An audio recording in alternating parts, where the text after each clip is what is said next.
আমাদের সঙ্গে অতিথি হিসেবে স্টুডিওতে আছেন বিএনপি চেয়ারপারসন উপদেষ্টা আব্দুল সালাম। কথা বলবো তার সঙ্গে। জনাব আব্দুল সালাম, আপনাকে স্বাগত জানাচ্ছি আমাদের টিভিসি নিউজে। শুরুতে যেটা জানতে যাবো যে দীর্ঘদিন পরে আপনারা মুক্তভাবে সাংগঠনিক কর্মকাণ্ড করতে পারছেন, কেমন লাগছে? আপনাকে ধন্যবাদ। আজকের অনুষ্ঠান যারা দেখছেন শুনছেন তাদেরকে ধন্যবাদ জানাই। স্বাভাবিকভাবে আজকের যে অবস্থা, যে একটা স্বৈরাচার মুক্ত বাংলাদেশ, যেখানে প্রাণ খুলে কথা বলা সম্ভব হয়নি, মানুষের উপরে যে দুর্বিষহ অত্যাচার, নিপীড়ন, নির্যাতন, সেটার থেকে একটা বন্ধ অবস্থা থেকে আজকে মুক্তি, এটা তো আপনারা নিজেরাই দেখেছেন যে মানুষের অভিব্যক্তি তারা যেভাবে প্রকাশ করেছে। তবে সাথে সাথে এটাও আমি বলবো যে সবাইকে মনে রাখা দরকার যে আজকের এই অবস্থাটা কেন সৃষ্টি হয়েছিল। আমরা কোনোভাবেই, অন্তত আমি এই দেশের একজন মুক্তিযোদ্ধা হিসাবে, কখনো যে আওয়ামী লীগের মতো দলের আজকের এই পরিণতি হবে এটা তো আমি আশা করি নাই। কারণ যদি এইখানে আরেকটা কথা বলতে চাই যে এইখানে আজকে পার্থক্যটা আমাদের দেশনেত্রী বেগম খালেদা জিয়া এবং শেখ হাসিনার সাথে। আপনারা দেখেছেন যে 96-এর সেই নির্বাচনের ব্যাপারে অনেকের প্রশ্ন ছিল এবং সেই নির্বাচনটাও অ্যাকসেপ্ট করে নিতে চায়নি অনেকেই, এই আওয়ামী লীগ, জামাত সহ অনেক দলই। এবং সেই সময় বেগম খালেদা জিয়া নির্বাচিত হয়ে গেলেন, প্রধানমন্ত্রী হয়ে গেলেন, পার্লামেন্ট বসলো। তারপরেও কিন্তু গণতন্ত্রের স্বার্থে, দেশের স্বার্থে সেসব সবার কথা শুনে প্রধানমন্ত্রিত্ব তিনি ছেড়ে দিয়েছিলেন এবং সবার কথা অনুযায়ী তার নিজের যে পার্লামেন্ট, সেই পার্লামেন্টে কেয়ারটেকার বিল পাশ করে তিনি ক্ষমতা ছেড়ে দিয়ে বিরোধী দলের চেয়ারে বসলেন। কিন্তু আজকের এই আওয়ামী লীগের শেখ হাসিনা, ওনাকে কিন্তু আমরা বারবার বলছি যে দেখেন, গণতন্ত্রটা শুধু আজকে বিএনপির জন্য প্রয়োজন না, আওয়ামী লীগের জন্য প্রয়োজন, দেশের জন্য প্রয়োজন। কিন্তু তিনি সেই কথা শুনলেন না। বারবার নির্বাচনগুলো একদলীয়ভাবে তিনি করে নিলেন। সমস্ত বিরোধী দলের জনগণ, শুধু বিরোধী দল না, আমরা তো বলছি যে আজকে বিএনপির উপর রাগ করে আপনি জনগণের অধিকারটা কেন কেড়ে নিচ্ছেন? যে মুক্তিযুদ্ধের মধ্য দিয়ে আমরা ভোটের অধিকারটা নিশ্চিত করছি, আপনি সেই ভোটের অধিকারটাই কেটে নিলেন। তা আজকে এগুলোর মধ্য দিয়ে দেখা গেল যে সম্পূর্ণভাবে আজকে বিএনপিকে সরাতে যে জনগণের কাছ থেকে বলছে আওয়ামী লীগে আজকে বিচ্ছিন্ন হয়ে গেছে। আজকের এই পরিণতিটা চিন্তা করতে পারেন যে তিনি আজকে দেশ ছাড়তে বাধ্য হলেন এবং এই পরিণতির জন্য তিনিই দায়ী। তিনি যদি গণতান্ত্রিক পথে থাকতেন তাহলে তো আজকের এই পরিণতি হতো না। জনগণের আজকের আওয়ামী লীগকে কোথায় ছেড়ে গেলেন উনি? দেশের শাসন ক্ষমতায় তিনি রিজাইন করে গেলেন, আওয়ামী লীগকে কোথায় ছেড়ে গেলেন? এই আওয়ামী লীগের দলের নেতা কর্মী আজকে তারা কোথায়? এই কথাটাকে উনি কখনো চিন্তা করেছেন? বা তারা যাতে সেই সময় কুপরামর্শ দিয়েছেন, তারা কি এই অবস্থাটা ভেবেছেন? কারণ বাংলাদেশের মানুষ, এটা আমরা বারবার প্রমাণ করেছি সব সময়, যে এই দেশের মানুষ একবেলা কম খেতে পারে কিন্তু সত্য কথাটা তারা বলতে চায় এবং সঠিক অন্যায়টাকে তারা কখনো মেনে নিতে চায় না। আমরা স্বাভাবিকভাবে পাকিস্তানের বিরুদ্ধে আন্দোলন করেছি, শেষ পর্যায়ে যুদ্ধ করে সশস্ত্র যুদ্ধের মধ্যে দিয়ে দেশ স্বাধীন করতে হয়েছে। এবং সেই সময় আমরা দেখেছি, আমরা সেই সময়, কারণ আমি যখন যুদ্ধে যাই সেই সময় আমি নর্ডেম কলেজের ইন্টারমিডিয়েটের ছাত্র, কিন্তু সেই সময় তো এই ঢাকা বিশ্ববিদ্যালয়ের যে ছাত্র নেতারা ছিল তারাই তো সেই সময় মুক্তিযুদ্ধের স্বাধীনতার পতাকা উত্তোলন করেছে, আসম আব্দুর রব, সেই নেতৃবৃন্দ। আজকে সেই বিশ্ববিদ্যালয়, সেই শিক্ষা প্রতিষ্ঠান, এই সমস্ত ছেলে মেয়েদেরকে তিনি কোনোভাবে কাউন্টই করলেন না। তারা যে কথাটা বলে একটা ডিসাইডেড একটা ইস্যু, সেটাকে তিনি আবার পুনর্জীবিত করলেন এবং পুনর্জীবিত করে আপনাদের এইখানে আমি বলে গেছি, এইখানে টকশোতে, যে এটাকে কেন, এটা তো উনি ইজিলি সলভ করতে পারেন, কিন্তু ওনার ওই যে না একগুঁয়েমি ভাব, অর্থাৎ আমি যেটা বলি, আমরা যেটা বলি সেটাই মানতে হবে, তো এইগুলো করে আজকে হোল দেশটাকে, সবচেয়ে বড় কথা হলো তিনি তো তার এই অবস্থা হয়েছেন কিন্তু দেশটাকে ক্ষতি করে গেছেন। এই দেশটা নিয়ে একটু কথা বলি যে আপনাদের দাবি ছিল হচ্ছে জাতীয় সরকারের, কিন্তু আগামীকাল ডক্টর মোহাম্মদ ইউনূসের নেতৃত্বে অন্তর্বর্তীকালীন সরকার শপথ নেবে, এই বিষয়টাকে আপনারা কিভাবে দেখছেন? না, আমরা তো বলেছি যে অন্তর্বর্তীকালীন সরকার হোক, যেটাই হোক, অর্থাৎ যারা একটা নির্বাচনকালীন একটা আমরা নিরপেক্ষ সরকার চেয়েছি, তো সেটাই হয়েছে। আমরা তো চাইনি, আমরা তো বলিনি যে বিএনপিকে ক্ষমতা দিয়ে দেন।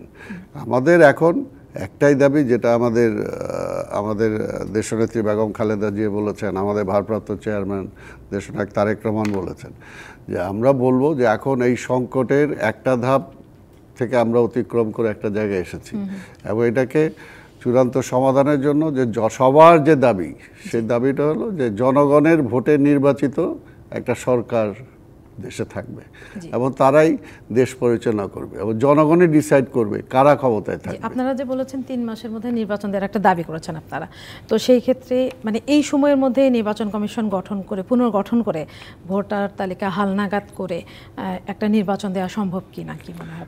অবশ্যই সম্ভব হবে না কেন, এটা তো অবশ্যই সম্ভব। কারণ ধরেন এখানে ভোটার লিস্ট তো যেটা হালনাগাদ করা, অর্থাৎ যেটা আছে ভোটার লিস্ট সেখানে যদি আরও কিছু সংযোজন বিযোজন থাকে সেগুলো তারা করবে। এবং আমাদের তো নির্বাচন কমিশনের অর্থাৎ স্টাফ বলেন বা আদার্স যে মেকানিজম বলেন সেগুলো তো প্রশাসন সবাই রিলেটেড থাকে। অর্থাৎ আমার যদি ইন্টেনশনটা থাকে যে আমি এটাকে ঠিকমতো করব এবং সেটার জন্য যদি আর সময় কালক্ষেপণ না করে যদি এখন থেকে সেই কাজে ব্যস্ত হন যে ইন্টেরিয়াম গভর্নমেন্ট যেটা আসবে, তাহলে অবশ্যই সেটা সম্ভব। আচ্ছা, সম্ভব হলে মানে অন্তর্বর্তীকালীন সরকারকে কতদিন আপনারা ওই 3 মাস সময় দিতে চান? আমরা তো বলছি যে অ্যাজ আর্লি অ্যাজ পসিবল। ওকে, তাহলে ছাত্রদের রূপরেখার মধ্যে আছে কিন্তু যে অন্তর্বর্তীকালীন সরকারকে 3 থেকে 6 বছর মেয়াদি হতে হবে, সেই ক্ষেত্রে আপনাদের প্রতিক্রিয়া? এগুলো তো আলোচনা সাপেক্ষ। আমরা যেটা এর আগেও বলছি, দেখেন আমরা বারবার বলছি, আজকে তো বেগম খালেদা জিয়া মুক্ত হলেন, আমরা তো বারবার বলেছি যে রাষ্ট্র যে সমস্যাগুলো আছে বেগম খালেদা জিয়াকে ছাড়েন, তার সাথে কথা বলেন, অন্যান্য রাজনৈতিক দলের সাথে কথা বলেন, তারপরে কিভাবে নির্বাচন করা যায় সেটার ব্যবস্থা করেন। অর্থাৎ আলোচনার বাইরে তো কিছু না। কিন্তু তাদের তো ছিল যে না, আলোচনা নাই, তারা যেটা বলবে সেটাই হইতে হবে। এখনও বিভিন্ন রাজনৈতিক দল আছে, আমাদের সেই এই আজকের এই বিপ্লবের মধ্যে যে ছাত্ররা ছিল তারা আছে, অর্থাৎ আলোচনা করে সব তো দেশের স্বার্থেই হবে। আমরাও তো চাই যে দেশের স্বার্থে যাতে আবার ইতিহাসের পুনরাবৃত্তি না ঘটে। আমাদের সবাইকে মনে রাখতে হবে যে আমরা আসলে মনে রাখি না, সবচেয়ে সত্য কথাটা যেটা, যে আমরা বলি সবাই ইতিহাস থেকে শিক্ষা গ্রহণ করুন, কিন্তু আমরা সেটা করি না। তা আমরা বলবো যে এইবারও এই 24 জুলাই এই প্রেক্ষাপটটা কেন সৃষ্টি হলো এটা আমাদের সবার মাথায় থাকবে, তাহলে এটা সিদ্ধান্ত নেওয়ার ব্যাপারে আমাদেরকে সহযোগিতা করবে। আচ্ছা, আপনার কাছে আমার শেষ প্রশ্ন, যে দেশ তো এখন একটা ট্রানজিশনের মধ্যে দিয়ে যাচ্ছে, যখনই এরকম সময় আসে আমরা কিছু বিশৃঙ্খলা, কিছু নৈরাজ্য দেখি, যারা এই কাজগুলো করছে তাদের উদ্দেশ্যে আপনাদের দলের পক্ষ থেকে কোনো বার্তা দিতে চান? দলের পক্ষ থেকে দেখেন আমাদের চেয়ারপারসন বলছে, আমাদের ভারপ্রাপ্ত চেয়ারম্যান বলছে, তারপর এটা পরিষ্কার আমরা গণতন্ত্রে বিশ্বাস করি এবং দেশটা আমার। আর এখানে এই আগের সরকার যেটা যে গণতন্ত্র আর উন্নয়ন এটাকে একটা মুখোমুখি নিয়ে আসছিল, কিন্তু আমরা সেটা চাই না। উন্নয়ন তো আজকের এগুলো তো আমাদেরই, আজকে উন্নয়ন যেগুলো হচ্ছে যেগুলো হওয়া দরকার, আমরা যেটা বলছি যে উন্নয়ন কার টাকায়, জনগণের টাকায়, তবে সেখানে হয়তো দুর্নীতিটা বেশি ছিল। আমরা এর জন্যই চাই যে কোনো প্রতিষ্ঠানে যাতে কোনো ক্ষতি না হয় এবং কোনো জানমালের যাতে, কারণ জানমালের তো ক্ষতি তারা করেই গেছে। কাজে এখন যতটুকু সময় আছে দেশের শৃঙ্খলা নিয়ে আসতে হবে। অবশ্যই আমাদের পক্ষ থেকে আমরা অনুরোধ করব প্রশাসনে যারা আছেন তারা কে এতদিন কি করছেন সেটা হলো ভুলের অন্য ব্যাপার। যেমন আমি নিজে আপনাদের টকশোতে এখানে বলছি যে যদি আজকের এই পুলিশ, আমাদের পুলিশ বাহিনীর এক সময় তো মুক্তিযুদ্ধে তারা অংশগ্রহণ করেছে এবং আমাদের পুলিশ বাহিনীর অনেক গৌরবোজ্জ্বল ভূমিকা আছে, কিন্তু যখনই তাকে একটা দলীয় সরকার দলীয়ভাবে ব্যবহার করে, ভুলটা তো সেই সরকারের। কাজে এইখানে গণভাবে সবাইকে না করে আমাদেরকে, কারণ পুলিশ তো লাগবে, রাষ্ট্র পরিচালনা করবেন আপনার, পুলিশ লাগবে না? কিন্তু তাদেরকেও এখন একটা সুযোগ আসছে যে তারা যে পুলিশ যে জনগণের বন্ধু, তাদের আচরণের মধ্যে দিয়ে এটা করবে। এবং আমরাও বলবো যে কোথাও যাতে কোনো প্রশাসনের উপরে কোথাও কোনো হস্তক্ষেপ না আসে, প্রশাসন যাতে স্বাধীনভাবে কাজ করতে পারে, নিরপেক্ষভাবে কাজ করতে পারে, নির্মোহভাবে কাজ করতে পারে, সেই ধরনের অ্যাটিটিউড আমরা তাদের থেকেও আশা করি। এবং আমরা আশা করি যে জনগণও সবাই জনগণের বন্ধু হিসাবে তাদেরকে দেখবে এবং সেভাবে সহযোগিতা করবে। আচ্ছা, আজকে আপনাদের একটা বড় জনসভা হলো অনেক দিন পরে, এইখানে আপনাদের তৃণমূলের অনেকে নিশ্চয়ই এসছেন। এই জায়গাটায় তৃণমূলে যারা আছেন তারা সবসময় মানে সবচেয়ে বেশি কষ্টটা করেন তারা, সেই ক্ষেত্রে তাদের জন্য আপনাদের কোনো মেসেজ আছে কিনা? আপনাকে ধন্যবাদ যে আপনি এটাকে রিয়েলাইজ করছেন, কারণ গত 15-16 বছর আসলে মানে কি অভাবনীয় মানে একটা অবস্থায় যে তৃণমূলের কর্মীরা ছিল, অনেকে সেই গ্রাম যারা ছিল গ্রাম থেকে ছেড়ে ঢাকা শহরে আসছে, যারা রিক্সা পুলার হিসেবে রিক্সা চালাইছে তার জীবন ধারণ করার জন্য গ্রামের বাড়িতে যেতে পারেনি বছরের পর বছর। ঢাকা শহরে যারা আছে এরকম অনেক আছে যে কোনোদিন কয়েক বছর যাবৎ নিজের বাড়িতেই থাকতে পারে না, নিজের মহল্লাতে যেতে পারে না। আজকে যে এই যে ক্ষোভটা, এই ক্ষোভটা কেন হলো? আমরা তো বারবার বলছি এটা করেন না, এটা করলে তো প্রতিহিংসাটা বাড়ে। তো কাজেই এগুলো কিন্তু আজকে এই ক্ষোভের বহিঃপ্রকাশটাই কিন্তু ঘটছে, যে এতদিন আইনের শাসন ছিল না।